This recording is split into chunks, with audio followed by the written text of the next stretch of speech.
Isang mapagpalang araw na naman po mga kapatid at muli tayong mag-aaral ng salita ng Diyos.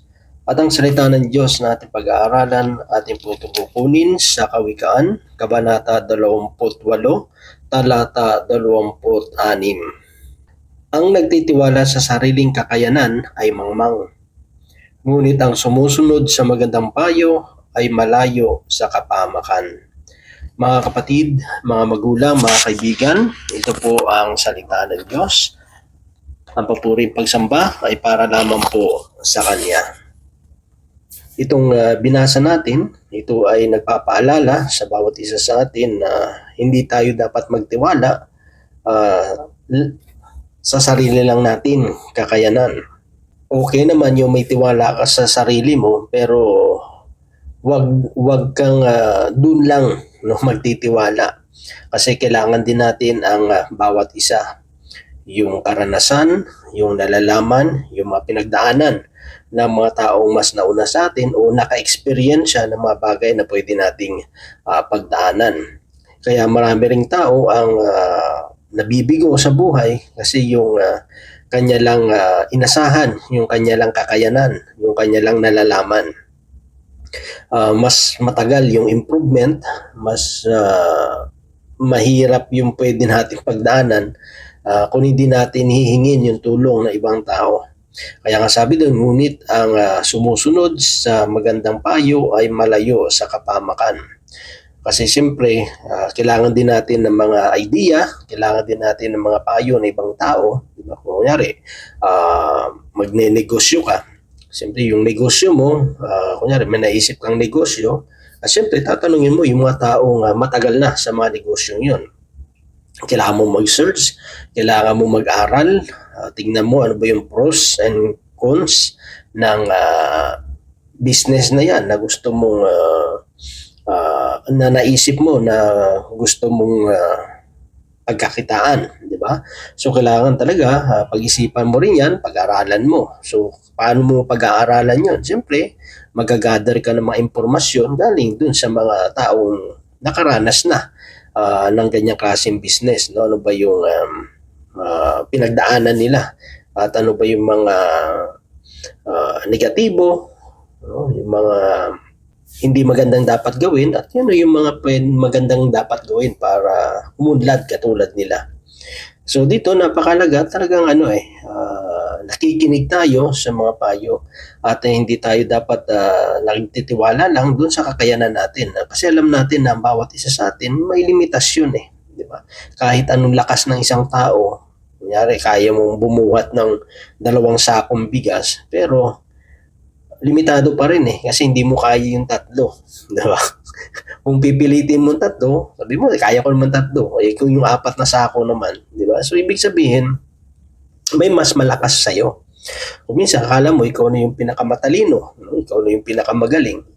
Minsan akala mo lang yon. No? Kunyari sa baryo nyo, ikaw yung pinakamatalino sa eskwelahan nyo, sa inyong baryo. Pero pagdating mo na naman dun sa may bayan nyo, mas maraming matalino doon, di ba? Kaya akala mo, dahil ikaw yung pinakamatalino sa baryo mo, ikaw na rin yung pinakamatalino doon sa bayan nyo. O kaya, pumunta ka naman doon sa syudad, di ba? Pag sa city na kasi, mas maraming galing yan sa iba-ibang bayan, di ba? Mas maraming mga matatalino dyan. So doon mo malalaman na yung kakayanan mo, yung talino mo, ay hindi pala ganun. No? Yung talino mo is doon ka lang matalino sa baryo mo, di ba? So kailangan mo pa rin yung aminin sa sarili talaga natin na may limitasyon tayo at may mga bagay na hindi tayo kayang gawin. At kung i-accept natin yung tatanggapin natin, doon naman tayo mag-i-improve di ba? Doon tayo mas the more na matututo, doon tayo mas the more na lalakas, no? Mahasa yung ating mga skill, yung ating mga kakayanan, di ba? Kasi nagkakaroon tayo ng idea at mas lalong napapadali, di ba? Yung imbes na kailangan mong hasain yung sa sarili mo sa isang taon, dahil meron ka ng napagkukunan ng kaalaman sa ibang tao, so napapadali, no? Na imbes na isang taon naging kalahating taon na lang, di ba?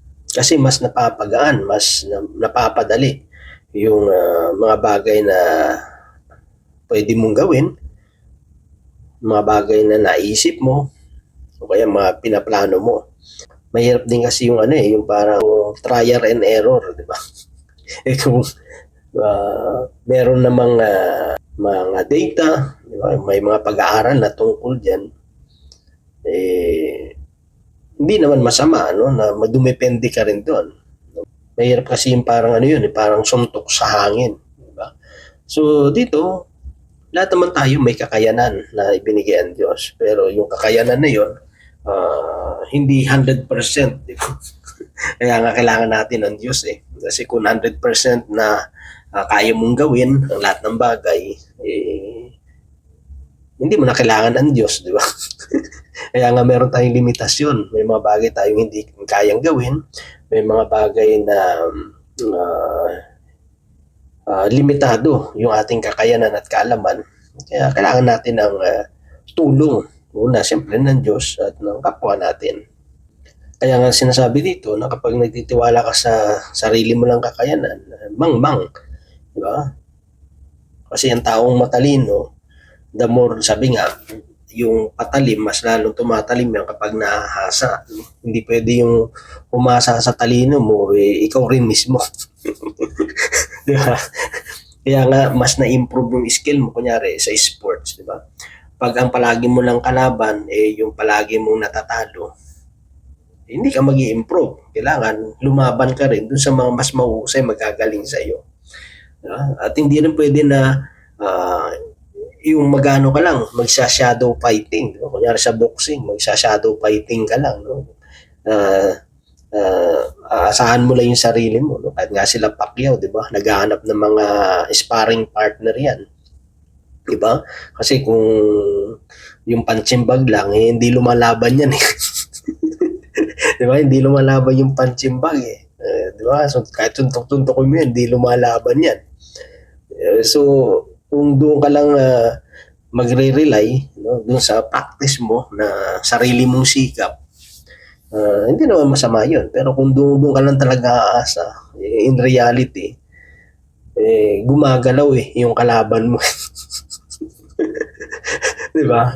Gumagalaw lumalaban, hindi yun parang papasuntok lang. Di ba?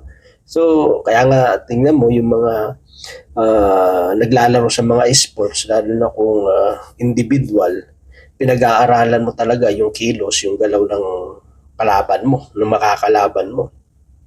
Bago pa yung competition, nanonood ka na, no? Paano siya, yung style niya, yung kilos niya, yung diskarte niya. Pinag-aaralan mo yun. Kaya, pinagplaplanuhan mo na kung ano yung depensa na dapat mong gawin, di ba? Kung paano mo siya atakihin. Yung mga weakness niya o yung weak point ng katawan niya, no? Talagang mo yun, kailangan mong pag-aralan yun. Hindi, wag ka mo masyadong i-underestimate yung kalaban mo, yung opponent mo. Diba? So, yung kakayanan natin, may improve yan. Pero siyempre, wag ka dyan dyan ka lang magtiwala, di ba? Kasi minsan may mga bagay na hindi mo nakikita na ibang tao naman yung nakakakita ng dapat i-improve sa iyo. Kaya nga, ang isang taong matalino ay nakikinig sa payo. Di ba? Kaya nga sa mga laro, mayroong mga coach di ba? Kahit yung coach mo, hindi man mahusay maglaro yan, pero siya kasi yung nakakakita ng galaw ng bawat isa. Di ba? Kahit sabi mo mas magaling ka sa coach mo, di ba? Kasi siya yung nanonood mostly naman yung mga nanonood yun ang nakakita ng ng galawan, di ba? So kailangan na makinig ka doon sa coach mo kung gusto niyo magtagumpay sa laro. Kailangan mo sundin yung sinasabi ng coach mo. Siya yung nakakakita kasi minsan nakala mo, hindi, okay na yung resistensya ko. Okay na yung sipa ko. Okay na yung galaw ko. Kasi siyempre, bilib na bilib ka sa sarili mo Pero siyempre yung coach mo nakikita, ito pa yung dapat mong i-improve. Diba? So kung wala yung payo ng mga taong yon at hindi natin pakikinggan, mabibigo lang tayo. Kaya kapahamakan talaga yung patutunguhan ng isang taong hindi marunong makinig sa payo. Kaya nga sabi niya, ngunit ang sumusunod sa magandang payo ay malayo sa kapahamakan. Kaya mostly yung tao talaga ay napapahamak kasi nga nanangan sabi nga sa sariling karunungan. Kaya kung tayo may plano, meron tayong dapat gawin, patuloy natin na kinukonsult mo na ang Panginoon, lalo kung sa mga desisyon na gagawin natin para itumpak tayo ng Diyos sa tamang landas na dapat nating tahakin. Kaya dito mga kapatid, walang tao talaga na nagtiwala lang sa sarili niya na napapaganda yung kanyang buhay o nailalagay sa magandang sitwasyon o matiwasay na pamumuhay. Kasi minsan pag tiwala ka na sa sarili mo, wala kang tiwala sa iba. Puno ka ng pagdududa. Ganun naman yan Pag sa sarili mo nakakayanan ka nagdepende, parang wala kang tiwala sa iba. Yung pinagkakatiwalaan mo lang yung sarili mo. May mga taong ganyan pinagkakatiwalaan nila yung sarili na nila. Minsan kasi depende sa experience nila sa buhay kasi may mga tao rin naman na nagtiwala ng lubusan sa kapwa niya pero nabigo lang, niloko lang, di ba? Pinagtawanan lang, nabuso lang, di ba? Kaya naisip niya na wala nang pwede wala nang pwede pang dapat yung pagtitiwalaan kundi yung sarili niya na lang. Kasi may mga ganun naman mga tao na bakit ganun sila kasi dahil nga may masama silang experience. Hindi naman ibig sabihin dahil may masama tayong experience ay hindi na tayo magtitiwala sa ibang tao. Lang yun, nagkamali lang tayo ng mga taong dapat pagkatiwalaan. Kasi kung hindi, kaya nga napakalaki yung pagpapayo di ba? Maling payo siguro yung nakakuha mo, di ba? O kaya may nagpapayo naman sa iyo na iwasan mo yung mga ganyang mga tao, itong taong ito, pero hindi ka naman nakinig. Kasi nga, binigay mo yung lubos na tiwala mo. So, ano nangyayari ngayon? Parang pakiramdam mo, parang ayaw mo na magtiwala sa ibang tao. Hindi ganun Hindi ibig sabihin ganun experience natin Hindi na tayo magtitiwala sa ibang tao. Nagkamali lang tayo. Kaya dun sa natin yun, nagiging mas matalino dapat tayo sa pagpili ng mga taong pagkakatiwalaan natin. Hindi ibig sabihin naka-experience tayo yun na binigo tayo o niloko lang tayo rason na yun para hindi na tayo makinig sa iba o hindi na tayo magtiwala sa ibang tao. Dapat kung positibo ang ating isip, lalo na kay Lord tayo, dapat tinitingnan natin yun in positive way na learning na sa susunod pag nilayan natin, pag-aralan natin muna o ipanalangin natin, gabayan tayo ng Panginoon bago tayo magtiwala sa mga tao sa paligid natin. Dapat natin yung discernment na ibinibigay ng Panginoon. So dito mga kapatid, simple lang naman yung gusto ipabot ng Panginoon sa bawat isa sa atin na okay yung may tiwala tayo sa sarili natin pero wag naman yung lubos-lubos na sa kakayanan na lang natin, sa mga nalalaman na lang natin at ayaw na natin magpaturo. Parang all-knowing tayo. Diba? Parang alam na natin ang lahat. Alam mo yung mga taong matatalino yung mga totoong matatalino, hindi nga nila iniisip na matalino sila Diba? Kasi alam nila na kahit anong dami pa ang kanilang nalalaman, marami pa rin silang hindi alam. Di ba? Yung akala mo, alam mo na yung lahat ng bagay, magugulat ka Mayroon nga sa trabaho Ang tagal ko na nagtatrabaho dito. 15, 20 years, dito na ako tumanda. Ngayon ko lang nalaman yan Di ba? May mga ganun naman talaga Minsan akala mo, alam mo na lahat kasi matagal ka na dyan sa trabaho niyan. Pero magugulat ka. Ngayon ko lang narinig yan Ngayon ko lang nalaman yan. So doon pala may kita natin na wag nating lilimitahan yung sarili natin na matuto sa ibang tao. Kasi kapag nagtiwala na lang tayo sa sarili nating kakayanan, sinasarado natin yung improvement, no? Yung paglago natin. Mangyayari yan, yung alam mo nung 2000, 2026 na ngayon, yung pa rin yung alam mo. Di ba? So wala nang walang pagbabago, walang improvement. Pero kung tayo ay patuloy na nakikinig sa payo, sabi naman dun, magandang payo Hindi naman yung sinabi dito na lahat na lang ng payo susundin mo. Di ba? Hindi ganun. Sinabi dito, sumunod sa magandang payo. Siyempre, dahil maganda yung payo, alam mo maganda yung patutunguhan nito.